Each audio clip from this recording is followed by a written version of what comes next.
Welcome back to another episode of the Piano Pedagogy podcast. With me today is Cana Kashima, who is a performance science major at Cal State Fullerton, where she is studying body mapping, which is what we are here to talk about today.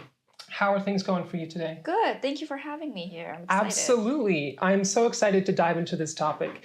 So why don't we just jump right in? Okay. What is body mapping for the uninitiated? What is it? So body mapping is the understanding of the true anatomy to help you play your instrument in an effective way so that you don't have fatigue, tension, or injury, and it just helps with the overall musicality. Gotcha. It sounds like something that everybody should know about. Oh, 100%. But I feel like very few people actually know about it. Unfortunately. How did you get involved with body mapping? So I got into, long story, I got into a car accident back in 2020. And because of that, I have soft tissue damage on my left shoulder blade area. Okay. And that also irritates the nerves. So now it's a chronic injury. I have it for the rest of my life, unfortunately. I'm sorry. It's okay. So because of that, playing the piano has become really challenging because it brought up new pains that I've never felt before. Okay. So during my undergrad, my professor at the time introduced me to Alexander technique. Right. Okay. Which was just basically life-changing.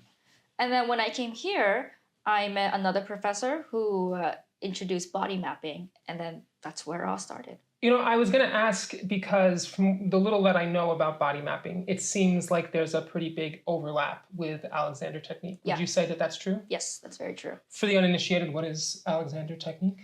Alexander technique is, it's not just about music, and it's about understanding how to utilize the body, starting from the primal core, which is the head and the spine, and then just kind of working your way outwards.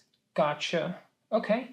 So when why don't we start at the beginning? When you were first introduced to Alexander technique, this was after your car accident? Yes, right after. What did that experience look like for you? I had to basically relearn how to play the piano. Okay. I had to start over from scratch and just understand really how my body works. Right. And just using weight. So I know that there are specialized Alexander technique teachers. Did you go to a specialized teacher, or did your teacher at the time have an awareness of Alexander technique? I had a teacher, but it was during COVID times, so it was difficult to meet up with her one-on-one because you can't have that on Zoom. Right, absolutely. Yeah. So did you have a kind of an atypical experience with Alexander technique? Because from what I understand about Alexander technique, first of all, people who specialize in it, they they'll very different than like a normal piano lesson, right? They'll come in, they'll have you play, and then they'll make small adjustments to your posture and the way you're using your body. Is that kind of what happened when you were doing Alexander technique? Right. So my teacher took Alexander technique lessons. So she just kind of taught me what she knew about it. Gotcha. What were some of the big things that you learned from Alexander technique? Were there any small adjustments that were made that helped you? Yeah. I learned that what's comfortable for me is not really the most comfortable, and it's just kind of stemmed from habit. Gotcha. So what you're most comfortable with isn't necessarily the best for your body. Exactly. Gotcha. But it feels like it because I'm comfortable with it. Right. So it's kind of like we're in a bad habit, and it's what we're most used to. So it's kind of our body's natural or neutral position, but not the one that is natural for it. Exactly. Or ideal for the body. Gotcha. And were you able to kind of make headway into performing without and practicing without the pain after your car accident? Yes. It was amazing. I felt like butter. That sounds so. I mean, obviously, no one wants to get into a car accident, but from what happened as a result of it, it seems like. So, would you say that you performed better even before compared to before? Oh, 100%. Yeah, because now that I'm understanding my body, I know how to approach the piano better. so that it's comfortable for me. And I'm thinking back to all the times I've been tense before, and I'm like, how did I do that? Like, that was not good for me. I felt so uncomfortable. It affected my colors and musicality, everything. Gotcha. Yeah, for sure. Now, fast forward to your studies as a graduate student. How did you get introduced into body mapping? The Performance Science Certificate program here at Cal State Fullerton. Can you tell us a little bit about that? It's a 3-semester certificate post-baccalaureate program. And one semester you study anatomy and physiology. The next semester you study psychology. And then the third semester you study wellness. And is this will this be your culminating experience, or is this on top of your other degree? On top? Is it at the same time? Are you getting, is it just this, not just, is it the certificate you're getting, or are you getting a certificate and then going on to get a master's degree? Oh, yeah, both, yes. So what is your master's degree in? Piano pedagogy. Piano pedagogy. So you're getting piano pedagogy, and then you're also getting a 3-semester certificate in performance science. Correct. Awesome. Gotcha. I'm dying. You're dying? Yeah. So, but I mean, is it just fair to say it'll get easier next semester? I hope so. Maybe. We'll see. I feel like this is the busiest time of anyone's life, is gosh. being in grad school. Oh my gosh. The second year of grad school is just, oh my gosh, insane. Yeah, because we don't even get the luxury of, just focusing on school like we do in an undergrad. We're maintaining a career and all of that. Okay, so let's dive into the specifics of body mapping. Sure. Where do we start with that? That's a tough question. You start off by studying anatomy. Okay. So if someone who's listening doesn't know a lot about anatomy, are they still able to get into body mapping? Yes. So then where would they go? Where should we start our discussion? And you want to tell us a little bit about anatomy, or do you want to go in a different area? I guess we can do a little bit of both. Okay. Where it's not like you have to know, the bone names and the muscle names and, like medical students. It doesn't have to be to that extent. But just kind of knowing how certain certain bones work together. Okay. So is it primarily a bone thing, or is there also muscles that you're both? Okay, muscles, both. Bones. Anything else in rattling around in our hands that we need to know about?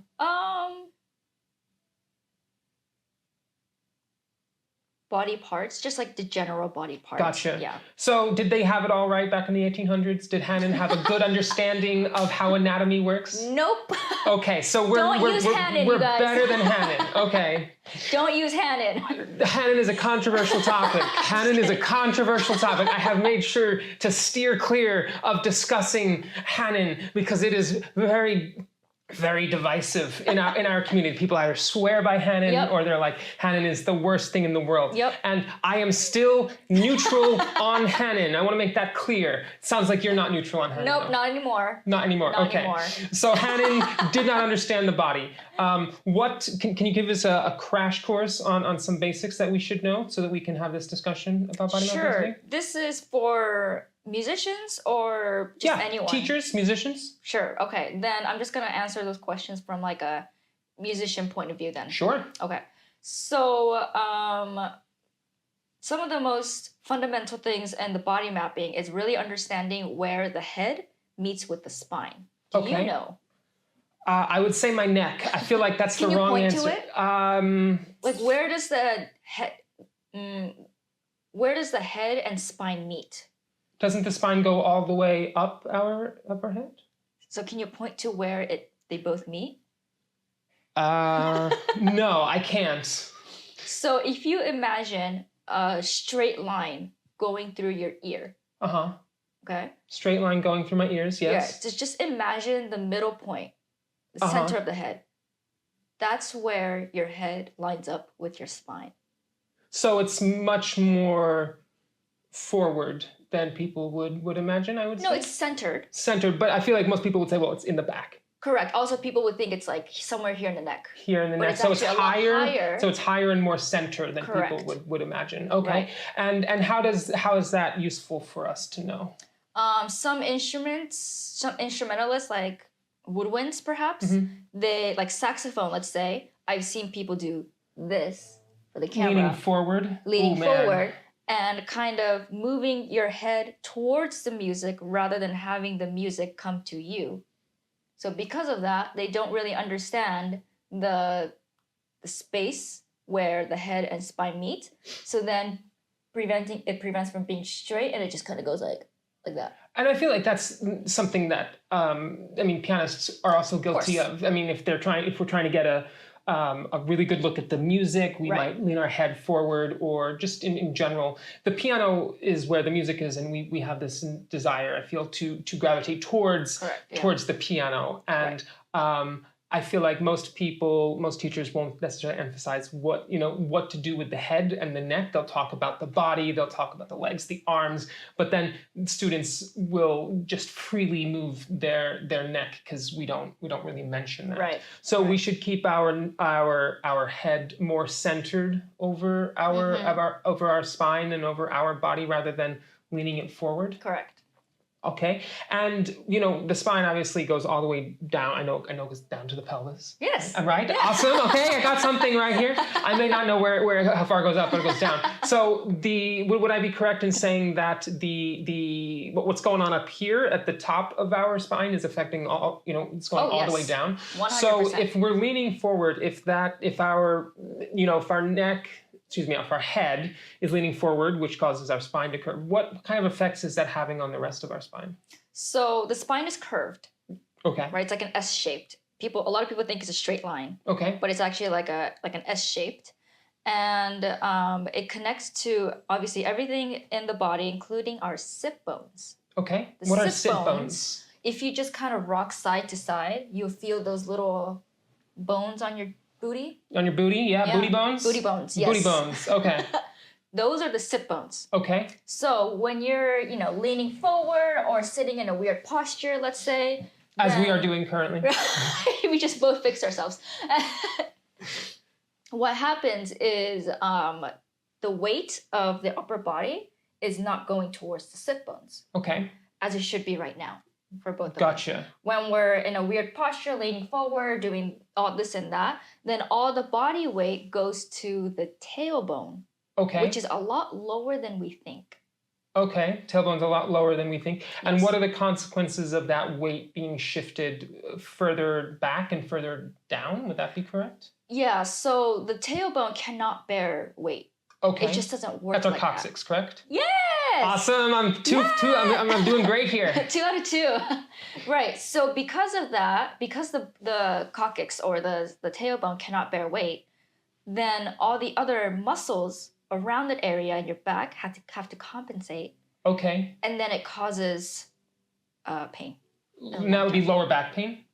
It can be lower back pain. It could be upper back pain. It could be just all around the back. Shoulders, neck, everything. So if I'm understanding this correctly, because the bone isn't as strong as our sit bones, is there a fancy term for sit bones? No. No, it's just sit bones. Sit bones. Okay. You could call it booty bones. Booty bones. I like that booty one bones. better. So since our booty bones are so much better at bearing weight than our coccyx, the muscles will compensate if the coccyx is bearing too much weight? Correct. And that's a repetitive strain over time? Correct. And it's going to hurt over time. So should people who are practicing, people who are or students, or should anyone ever feel strain in their back? No. No. So if you're feeling strain in your back, that means you're probably something's wrong. Something's wrong. Right. So I mean, in general, would it be fair to say that if you are feeling any type of pain during practice, other than the emotional pain, other than emotional pain, that something is wrong? Correct. Okay, so do you feel like students are aware of this? No. Okay. Unfortunately, I think people are just like, oh, it's pain because I'm practicing too much. Okay. And I'm like, no, it's because you're doing something wrong. So as soon as you start feeling any kind of discomfort or pain, you should stop immediately. Okay. And then try to figure out where it is hurting and what may be causing that pain. Okay. And would it be true? Would it be accurate to say that you need an accurate body map in order to do that?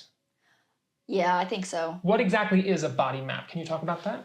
Yeah, so it's just, again, understanding the true anatomy. So it's like a map.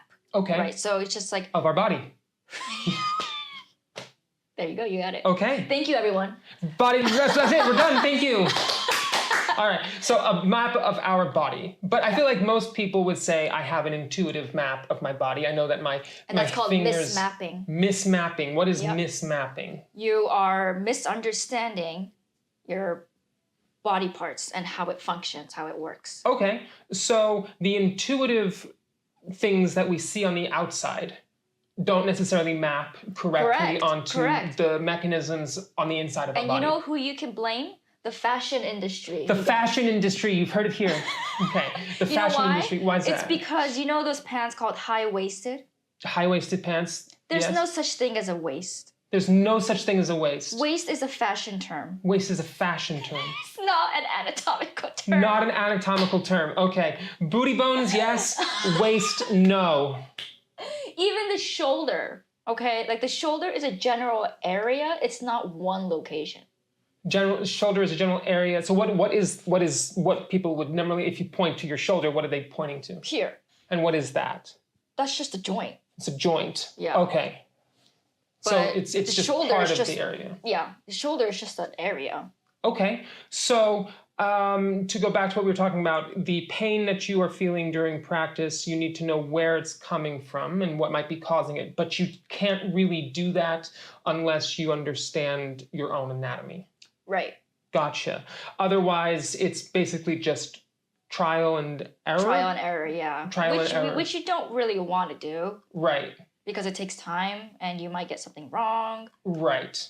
Gotcha. So the intuitive experience we have is not necessarily an accurate one. We build a map of our body to the extent that we generally need it, but for something like being a musician, especially on a high level, would you say, especially on a high level, being a musician, this is more important?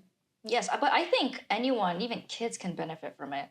Okay. I think they should learn this now before they get older and then develop bad habits. Is this something that you talk to your students about? I do. So, what is the youngest you've had a discussion about this kind of stuff with? 4-year-old. 4-year-old. Talk to me about how we talk about body mapping with a 4-year-old. So we don't use the word body mapping because then they're like, "What is this?" Right. Right? And they barely understand anything. So they barely understand anything. I feel like that is a pretty good summary of what the experience of teaching a 4-year-old is like. Have you taught a 4-year-old? I have taught 4-year-olds. I have taught very young students as I had an infant program at one point. I was doing music, and I called it Music in Motion. I realized very quickly it was something I really didn't enjoy.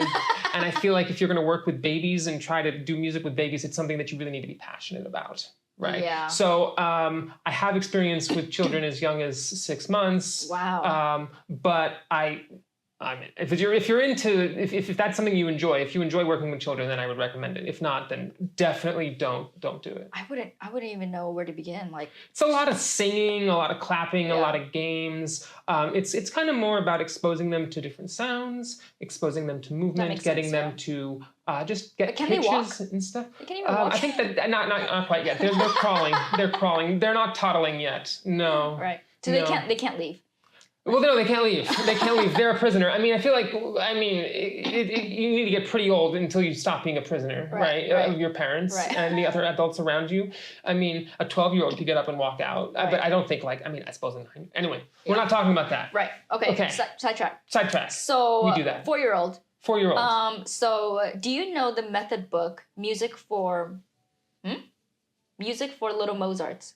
I've heard of it. I haven't worked with it at all. It's actually really great for 4-year-olds because it's a bunch of coloring and drawing and stuff. Okay. So when I first teach them the finger numbers, 1, 2, 3, 4, 5, there's like a whole page where it's a hand shape, or you trace your hand or something, and then you write down the finger numbers, 1, 2, 3, 4, 5. Yes. And then they ask you, color finger 2 in pink or something, right? So what I do is they would usually color this portion. The tip of the finger. Right. The fingernail. I have an activity and I do something similar. But the finger ends right here. Oh, so you have the finger go all the way back to the wrist. Right. Because if you look at a skeleton, there's no palm. Do you have a skeleton in your studio?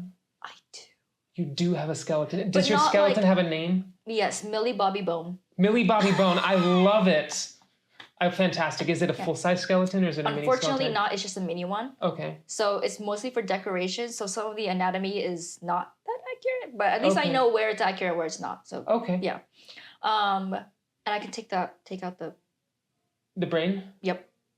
Okay. Is that important? No. Okay. Don't take out your brains or Yeah. the brains of your students. Right. I wouldn't recommend it. No. So the finger goes all the way down here. So what I do is, can you color the entire finger? Okay. That's it. I don't explain anything further. But that's already introducing them to the concept of body mapping without them actually knowing that it's body mapping. Okay. So I've heard that the wrist is another made up term. It is. It's a fashion term again. It's a fashion term. Your wrists. Yep.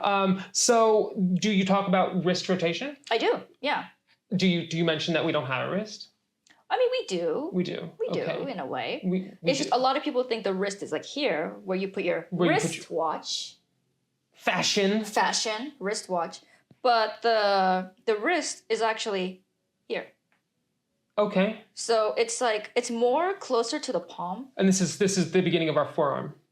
Right here it is. Where this bone is, that's the beginning of our forearm. Okay. So And the then- part that people normally point to, not our wrist, that's our forearm. Yes. Okay. Because people wear your watches there. Gotcha. Okay.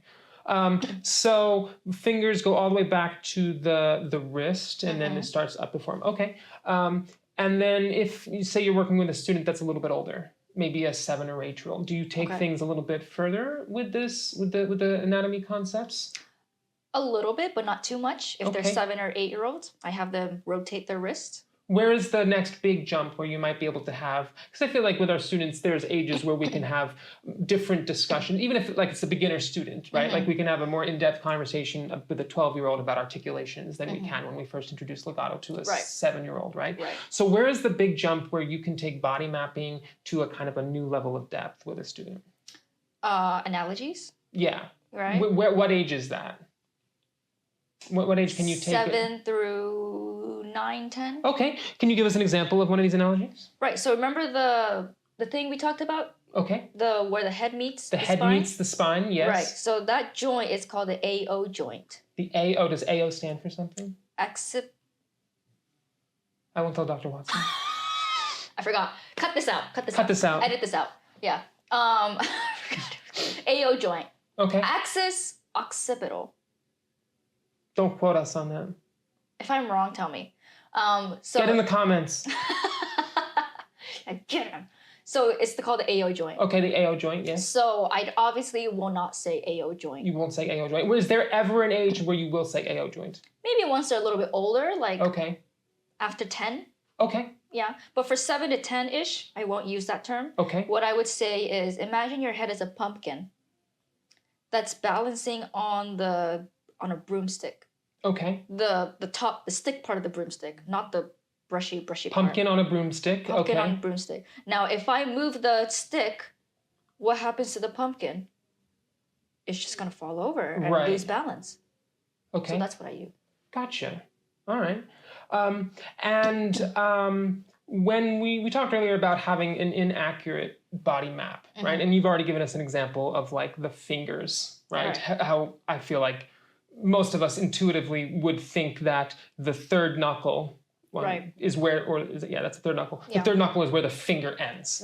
Right. I feel like that's where people would say that. And then we have, I mean, I suppose there isn't a term for this because the term is fingers, right? We have palm on this side, but this is just still the fingers. Yes. This is part of the hand. Yeah. Would you say that people have an accurate body map of how their arms work? No. Can you talk about that a little bit? Where do you think the arm starts? Well, I've cheated. I looked up. So I prepared a little bit. I know that it's like way up and down here. Yeah. So a lot of people think the arm starts here. The arm starts at the shoulder, right? Shoulder ends, torso, trunk ends. Yeah. But where does the arm start? In the front area, the collarbone. Collarbone. Okay. Just this tip right here. If you move up your arm up and down, then that collarbone also moves as well. So okay. This is I can feel that. Right. So this is where your arm starts. And is that what am I feeling? Am I feeling a muscle moving or am I feeling a bone moving? That's your bone moving. Okay, that's my bone moving. Isn't that weird? That is really weird. I don't like that. I don't like that my arms, they feel almost a little bit more like wings in that term, like that they attach. Yeah, they really attach. They are attached to your like sternum. Okay. which is attached to your ribs. Is that why it's so serious if you like break your collarbone? Yeah. Because everything is kind of, that makes sense, I suppose. Yeah. I think that we forget that our skeletons are 3D. I feel like that we forget that, right? And we kind of assume that we're stick figures, right? Yeah. We Or kind of, that our bones are just fixed and they don't move. right. Okay. So that's the top. Would that be the accurate term? Yeah. The top, and then Or where does the bottom of the arm? Well, all the way down to your fingertips. I mean, when we're talking here, so is it in here and then it's a straight line down? And then the shoulder blade. Shoulder blade. Okay. Yeah. Gotcha. Which is like a flappy bone. Flappy bone. Flappy bone. I talk to my students about spooky bones. What are spooky bones? Well, all of our bones are spooky because we have skeletons, and that's true. pretty spooky. That is I talk to my students about bone weight, arm weight, when we're talking about like dropping into a note for an accent, and I say that we need to harness our spooky bone powers. I like that. Yeah, because I mean, think about it. What is the spookiest thing that we have about us? It's probably our bones. It's true. Or blood. Our blood. Yeah, that's spooky blood. Yeah. Yeah, I don't want to talk to them about blood though. That's true. I don't think. I mean, I wouldn't mind if I had a reason, but I don't feel like I have a good reason to talk about blood. That is very true. But bones. Bones. Bones is important. Yes. Yes. So, what is the impact of having, for example, an inaccurate body map of the way your arm works? What might that cause? In say, are you familiar with the Chopin Ocean Etude? Right. Yes. The one that goes up and down with the that broke. one. What is the impact of having? I don't remember what opus it is. It's opus 25 something. Yeah. Anyway, you can look it up if you're interested. But what is the impact of not knowing or having an inaccurate mismapping? That's the term you used. Yeah. What's the impact of mismapping your arm when playing a demanding piece like that? Well, sometimes we use our entire arm to create certain tone and color. Okay. But if you're mismapping your arm, thinking it's only up to here, you're only using part of your arm, and you're limiting your capacity. Of your Okay. entire body. Gotcha. And yeah, I just lost my train of thought. Lost train of thought. So we're talking about how not using the whole arm or not conceive. Is it possible for us to just not use part of our arm, or would you say that we're just not understanding that we're using that part of our arm? I don't think they're using it. Okay, so you're thinking that people that don't consider their arm coming all the way into their sternum are just not using it. Yeah, right. Because this is different from this. Yeah, I can understand that. So, for those of us who's not watching, we're just moving our arms. We're just sitting here. We're just sitting here in a room, moving our arms and feeling our collarbones. Yeah. So, we're just trying to flap our wings. Flap our wings. And fly. And fly. Yeah. Okay. What is arms? We talked about arms. We talked about fingers. Would you say those are the two most impactful? And we talked about the spine. Would you say that those are the three most impactful areas for pianists? I guess so. I mean, for piano, it's difficult because we use our entire body. Right. I love that question. I love asking though, students that question. our foot too, like it's not just here; it's like everything else. So, understanding the body mapping for the upper half, that's just the first half. Okay. Can you talk about the bottom half then? A little bit. What about our legs? What are my legs in the wrong places too? Yeah, they should be up. And I'm just kidding. Where do my legs? I know my legs are attached to my pelvis, and I have a hip in there somewhere. Yes. People also mismap the hip. Oh, have I mismapped the hip? I don't know. Have you? I don't know. You tell me. Where are the hips? The hips? Here? Oh yeah, pretty good. Yeah, a lot of people think it's like up here. That's the waist. The waist. The quote-unquote waist. But the hip is a little bit lower. Well, yeah, because that's where you get like a hip replacement. It's down here. So the hip is a ball and socket joint, right? So that's how it rotates. Our shoulders are also ball and socket joints. And so the hips. Talk to us a little bit about hips. I don't know if that will be how much pianists can benefit from the hips. I guess when it comes to bowing. For every musician? Bowing, sure. Everyone hates bowing. You hate bowing? Yeah, I do. I don't know anyone who enjoys bowing. Does it Yeah. ever, when does it, someone tell me, someone who's much older and wiser than I am, tell me when it stops feeling awkward. My students ask me that and like, Do we when have does to it do stop this? feeling awkward? And I'm like, Never. when I find out, Yeah. I will let you know. Yeah. A lot of people bow from like the waist. The quote unquote waist. Yeah. But you're supposed to bow from the hip bone. Bow from the hip bones. Okay. So, what can my listeners do in their very next lesson to start incorporate body mapping? What can they do? What can they say to a student that will have some small impact on them? I think the pumpkin on the stick. Pumpkin on the stick. I think that's the go-to. Okay. So, what might an activity like that? Do you just say pumpkin on a stick, or do you Exactly. Okay. No, I'm like, imagine your head is a pumpkin. Is there an activity that you're doing before this, or is this like the beginning of a lesson? Beginning of a lesson is Okay. great, just to help them kind of, get into the moment. Okay. So beginning of a lesson, imagine your head is a pumpkin on a stick. I'm gonna be like, are you a pumpkin? I have to like reassure my students that I'm not calling them a pumpkin head, or else I don't want parent complaints and crying. Yes. So I'm like, I'm not calling you a pumpkin. I'm just saying, imagine your head is a pumpkin. Okay. Would that be an activity you could actually get a pumpkin to do? We're in It is fall. We're Yeah, in you October. probably can. Yeah, you probably can. Okay. Although, do you really want to carry a pumpkin to every single one of your lessons? Well, I mean, for those of us who teach at a stable location. That's true. I don't. No. Well, I suppose you could buckle it in the seat next to you. So, pumpkin on a stick for the head being over the spine, right? And when someone says to you, Miss Cana, I don't know if they ever say this, why do I need to know this? Or why should I care about this? Or a listener be like, why should my students care about where their head is in relation to their spine? That's a good question. It's like Alexander technique, where everything starts from the primal control. So the What is that? What is primal control? I'm not familiar with that term. The head and the spine. Okay, head and spine. So if that lines up, everything else will, I can't guarantee this, but everything else will kind of naturally follow through. So it's a lot easier to follow through. The pumpkin on a stick is the basis for everything. Exactly. I believe that. Okay, so if the pumpkin is not properly on the stick, then the rest of our body is kind of in the wrong alignment. If I'm putting my hands on the piano exactly how I'm supposed to be, but I'm sitting like this, you know, I look like Thriller. Yeah. So, again, it starts from here. Starts okay. From here. Okay. Do you tell your students to sit up straight? No, I never say that word. Okay. What would you say instead? Balance. Balance. Can you balance your body on your sit bones? Because if they sit up straight, they do this. Right, and that's muscle strain from the. Yes, on your tailbone. Gotcha. Yeah. So I never tell them to sit up straight. Okay. I tell them to balance. Balance. Can you balance your body on your sit bones? Can you balance your body on your sit bones? Now, were you a teacher before you knew Alexander technique and before you knew about body mapping? Like teaching piano? Yes.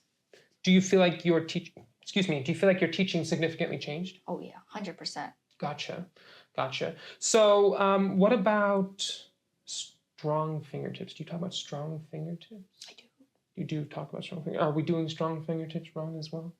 No. No. Okay. Unless you're doing some weird thing, there's no. Okay. Yeah. All right. Well, I feel like this has been a really enlightening conversation for us. Is there anything that you feel like we may have missed about body mapping? I mean, it's a large topic, so yes. But yes, we've missed a lot. What can they do to learn more about body mapping? You know what? Check out my website. I'm just kidding. Read the book What Every Musician Needs to Know by Barbara Conable. That'll be in the show notes. We'll get a link to that so you can get that on Amazon. That is a book that every musician should have. It explains body mapping in a nutshell for just like pure beginners. Pure beginners, yes. Okay. And if you want to dive deeper into them, then I can recommend more books. Why don't you recommend another couple books if they want to know more? Sure. What Every Pianist Needs to Know About the Body. I forgot who the author is. Okay. Thomas. No, I don't remember. Okay, Yeah. what every pianist needs to know. So Yes. those are two books that people can seek out if they want to know more about body mapping. Yes. But They should read the What Every Musician Needs to Know first. That should be the very first book they read okay, if they're not introduced to any of this concept. gotcha. So what every musician needs to know about body mapping comes first, and then if you want to learn more, dive into the more specific Correct. what every Pianist needs pianist to know. needs to know about body mapping. Yep. Okay, cool. So I think at the end of each episode, sometimes we like to think about big takeaway here. Okay. So if you had to say what is like the biggest takeaway that you can boil down for body mapping, because to me it seems like it's an overwhelming topic. It is. It's a very overwhelming topic, and I It feel really like is. for people who are busy and perhaps don't know a lot about anatomy, it's very easy for them to say, well, it's working, so It's fine. it's fine. Yeah. So what is the biggest takeaway, you think? I mean, if you're getting older, I mean, we all are getting older. so just if you don't want those back pains, if you don't want, any of that, get to know your body, get to know yourself. Okay, get to know your body, get to know yourself, and then help your students do the And same. yourself. Help And your students and yourself. Yeah, I think that we often don't talk about body stuff because I feel like so much pedagogy training is centered around children, and their bodies they're always changing, right? They're always changing, and they're resilient. So we don't really care so much about their little bodies because they're already so in flux. But especially as we age, we are losing our flexibility. Right. We are losing our resiliency, and we don't want to set ourselves up for like a repetitive strain injury or just lower back pain, upper back pain. I think my biggest takeaway is if you or a student is experiencing any kind of pain whatsoever, you need to stop and you need to figure it out. So if there's any kind of pain that you're experiencing from practicing or performing, again, aside from the emotional pain of like an etude, that you need to stop and you need to figure it out. And in order to do that, you need to have an accurate body map.